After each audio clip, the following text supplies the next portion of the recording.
Good morning, students. Today we will continue with the active grammar book, and the new lesson is lesson number 2, the sentence. First, I want to tell you that what is a sentence? A sentence is a group of words that expresses a complete thought. It means it should make a complete sense whenever you are telling someone your sentence, whenever you want to express your feelings to someone, it should have a complete sense. Then only the next person, the listener, will be able to understand whatever the things you are telling to him or her. So, what is a sentence? A group of words which makes complete sense is called a sentence. A sentence contains a subject and a predicate and express a complete thought. Here what you can see, students, that a group of words which makes complete sense is called a sentence, and a sentence have parts, that is a subject and predicate. Without using this subject and predicate, we can't complete the sentence. So, that only with the help of subject and predicate we can complete the sentence. Now, the subject of a sentence may be a word or a group of words. It can be a word or a group of words that tells us who or what does something. In a sentence, what we talk about is the subject. Before moving further, students, I want to show you the few examples of it. Here you can see, students, sentence have two parts, that is subject and predicate. Already I said you about this. Now, what is subject? Subject is the part of the sentence that names whom or what the sentence is about. Like, what are we talking about? That is a subject. And what is predicate? Predicate is the part of the sentence that says something about the subject. What did we say about the subject? That is predicate. It means predicate says something about the subject, means without subject we can't, without subject and predicate, this subject and predicate, we can't complete the sentence. Now, every time I am using these things, students, that sentences have two parts, that is subject and predicate. In subject, you will notice that it contains noun or pronoun. Noun means the name, person, place, animal or things. Okay, pronoun means in place of noun the words which we use, that is a pronoun. Like he, she and etc. they are pronoun. Now predicate contains verbs. It includes verbs in it that indicates action. Now here see the example. First, I want to read this. The subject is the who or what the sentence is about. This thing I am going on telling that what is a subject. That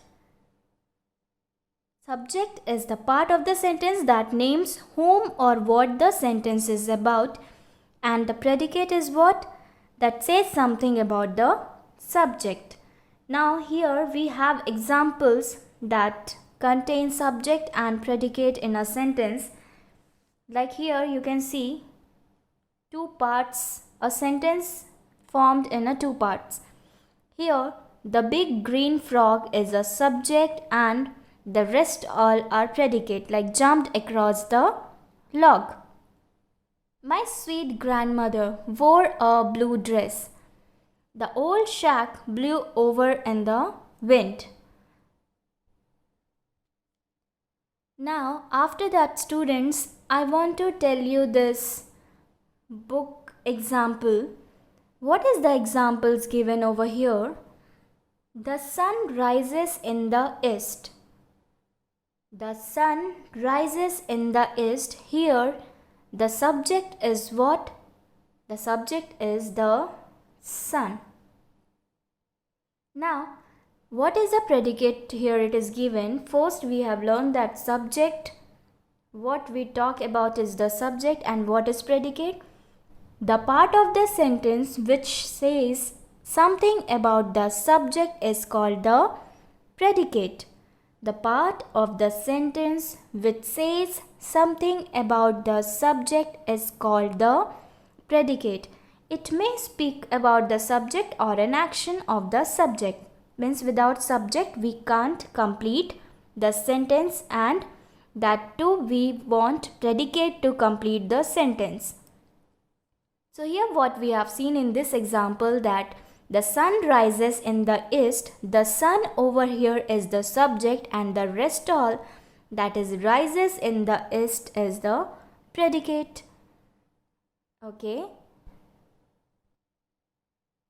Students, we have also this in this lesson that there are 4 different kinds of sentences. They are declarative, imperative, exclamatory and interrogative. So I want to explain you this. Here you can see the 4 types of sentence are: first, declarative, when we are giving a statement to someone, that is a declarative sentence. And in a declarative sentence you have to put full stop at the end of the sentence. Likewise, the second one is interrogative, where you have to put question mark after completing your sentence. It means if you are asking a question to someone like what is your name, you have completed your sentence, and after completing your sentence it is must to put question mark at the end. Now third is imperative. Imperative, it means command as well as a request. Command means read this amazing book is a command. You are giving command to someone, and requesting means please come back. Please come back at home. It means you are requesting to someone, that comes under imperative sentence. Now exclamative one, exclamatory sentence is an exclamation. It means if you are expressing your feelings to someone, like if you are happy, if you are sad, every expression, if you are expressing to someone, if you are sharing your feelings to someone, like hooray, we won the match. After hooray you will put exclamation mark. Okay, so likewise these are the 4 types of sentence you will have in this lesson. Here you will see, students, types of sentences. We have learned these types of sentences. Now first, declarative, as I said you that this is a statement. I have a basketball game tonight. Here I have a basketball game tonight. It means you are giving a statement to someone. Then second example is I just finished reading that book. That is the second example. You are giving a statement that I just finished reading this book. Now second is an interrogative one. When you are asking a question to someone, here you are asking a question to someone that will you come to my game? Will you come to my game? At the end, question mark, interrogative sentence. Have you ever read this book? Again question mark. Then come to exclamatory one. What is exclamatory? Exclamatory sentence, it means an exclamation when you are expressing your feelings, your happiness, your sadness with someone. Then it comes under exclamatory sentence. Like here examples are given, we won the game. Exclamation mark we have used. You are expressing your happiness that you have already won the game. Like second one, this is the best book I have ever read. This is the best book I have ever read. exclamation mark. This also comes under exclamatory sentence. Now students, last one is imperative one. In imperative sentence, when you are giving a command to someone and if you are requesting to someone, that comes under imperative sentence. Like please come and watch me play. Please come and watch me play is example. Please come and watch me play is a request one. If you are requesting to someone, then you will use please. Likewise, the second one, read this amazing book. A command you are giving that read this amazing book. This book is very much amazing. You can read this book. So, you are giving a command to someone. Now students, come back to book. Now here students, in book what it is given, while if you are making a question, while forming a question, these are the points you have to remember that every sentence begins with a capital letter. Whatever the sentence if you are writing, that should be start with a capital letter. Now second, all special names, proper nouns always begin with a capital letter. All special names. Like my name, you know that your English teacher name is Reshma Sharma. That proper noun means my name cannot be changed. So that proper noun, it means Reshma R should be in capital letter, Sharma S should be in capital letter. Likewise, if you want to write Taj Mahal, in Taj Mahal we can't change the name of Taj Mahal, no? So this comes under proper nouns. So in proper nouns, Taj T should be in capital letter and Mahal M should be in capital letter. So you should know all these rules that every sentence begins with a capital letter and all the names, that is special names, if you are writing, then you have to start with a capital letter. Now, different punctuation marks are there in English. Different punctuation marks like full stop, question mark, exclamatory marks, we have learned just now all these. Now comma also we used, inverted commas. Now where to use all these punctuation marks? See the first one. First is here a full stop. A full stop, it means dot. A full stop is placed at the end of every declarative or imperative sentence. Now students, I said you that what is declarative sentence? When you are giving a statement to someone. And imperative when you are commanding or requesting to someone, that is declarative and imperative sentence respectively. So here you have to use full stop at the end of every sentence where it is needed. Question mark.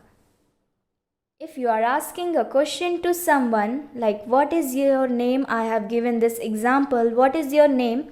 You can't leave this sentence simply without putting any punctuation mark at the end of the sentence. You have to put any one punctuation marks, and by the sentence it is understanding that what is your name? You are asking a question to someone. Then you have to put question mark at the end of the sentence. So, how old are you? Question mark. It means after looking this question mark, we are able to understand that this is which kind of sentence is this? Interrogative sentence. Now, third is an exclamatory one. Exclamatory is this one. Is placed at the end of every exclamatory sentence. Like I said you that every exclamatory sentence means if you are expressing your feelings of sadness or happiness, after that you have to put exclamation mark or exclamatory mark. Now next is a comma. Where to use a comma? Is placed to make a short pause. Here one example I want to show you is this one. First example, a comma placed to a place to mark a short pause means he said to me. You can see over here, after this he said to me, we have used this comma. Why we have used this comma over here? To mark a short pause means if while reading a sentence or while telling to someone, we can't say directly, no, he said to me, please take your seat. We have to say like this, he said to me, please take your seat, like this. So to mark a short pause, we should use this comma. Now next one is inverted commas. Inverted commas, you can see the symbol over here, are used to mark the exact words of the speaker. Now here he said to me, what is the speaker is telling to me? That please take your seat, and we have used inverted comma over here. So these are the rules which we have to follow while writing a sentence. Now students, explanation is over. Exercise we will do tomorrow, and I'll keep on explaining while doing the exercise. Thank you students.